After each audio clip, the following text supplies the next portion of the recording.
Quotient rule, right? This is the one I will give you the second derivative.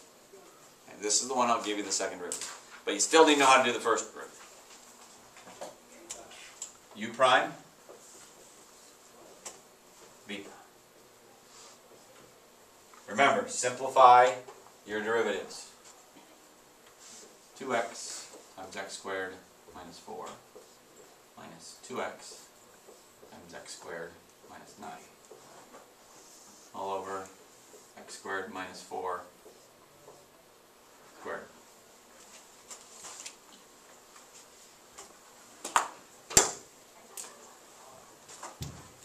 This is 2x squared, or cubed, excuse me, minus 8x minus 2x cubed plus 18x. So on the top, or for the derivative, I have 10x over x squared minus 4 squared. That's my derivative. You should be able to handle that.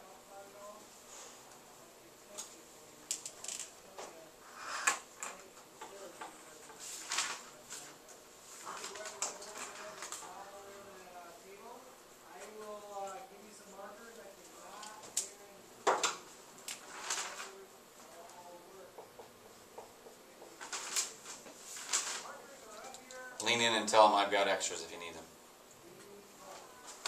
What? Tell them I've got extra markers if you need them. Sir Tom has extra markers if you need them. Oh, really? Yep. Wow, you're popular. Thank I you. know. Listen to you. That's good. Very good. Ah, okay. Sorry, I got to do this. 10 u prime times v. Oh, geez, don't screw this up. I was looking in the wrong spot. X squared minus 4 squared minus v prime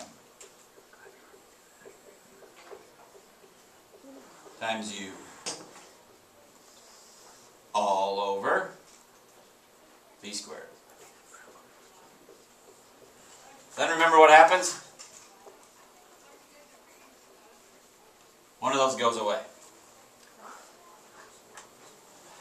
2 times 2 times 10, 40 x squared. 10 x squared minus 40. So when I simplify that, negative 40 minus 30 x squared, I hope.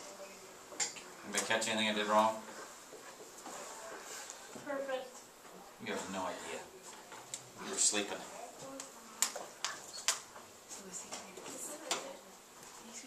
Are you used to simplified one then?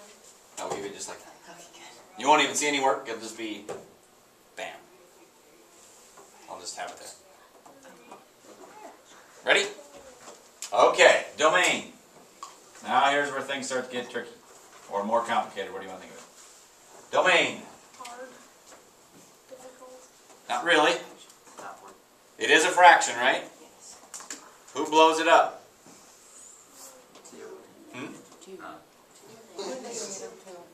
2 does, and? 0. Wait, no. Negative 2. Okay? So here, x cannot equal 2 and negative 2, which tells you that your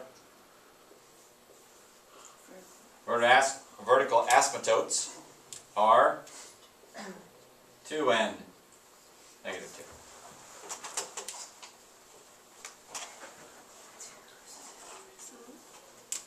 Range we do last. And since I'm here, horizontal asymptote. Like yesterday, it's the limit thing.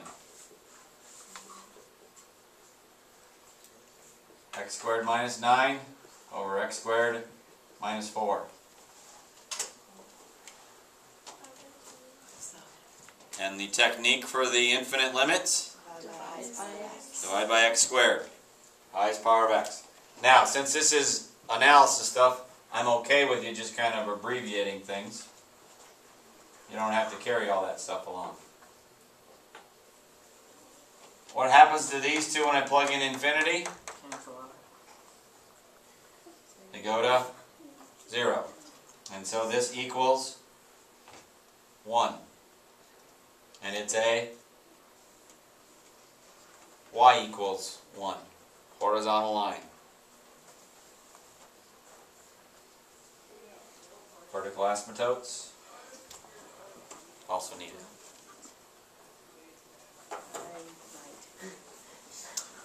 Now we got to go to intercepts.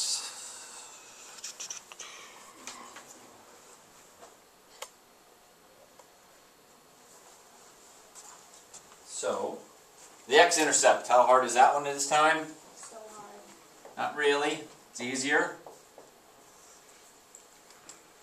than the other one. X squared minus 9 over x squared minus 4 equals nothing. What do we do? Cross multiply, right?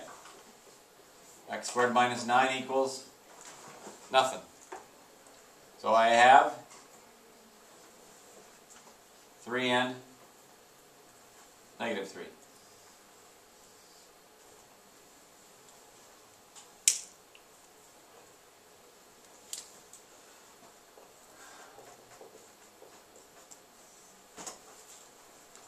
Y-intercept, that's the easy one.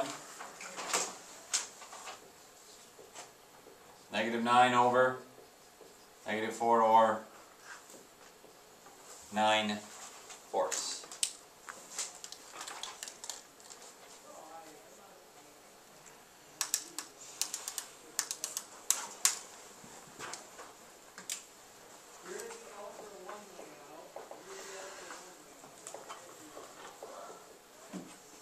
Critical points.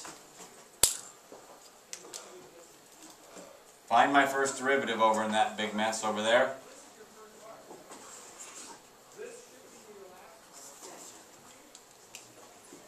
Don't forget there's a type 1 and a type 2. The type 2s you can do right away. Who blows them up? 2 and negative 2. 2 and negative 2.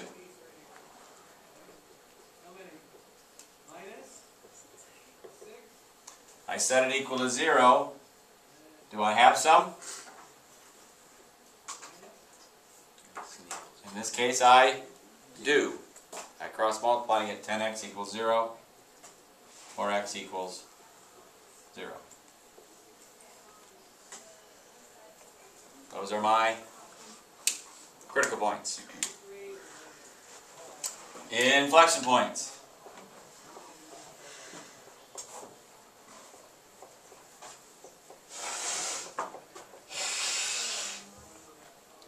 Find that second derivative in that big mess.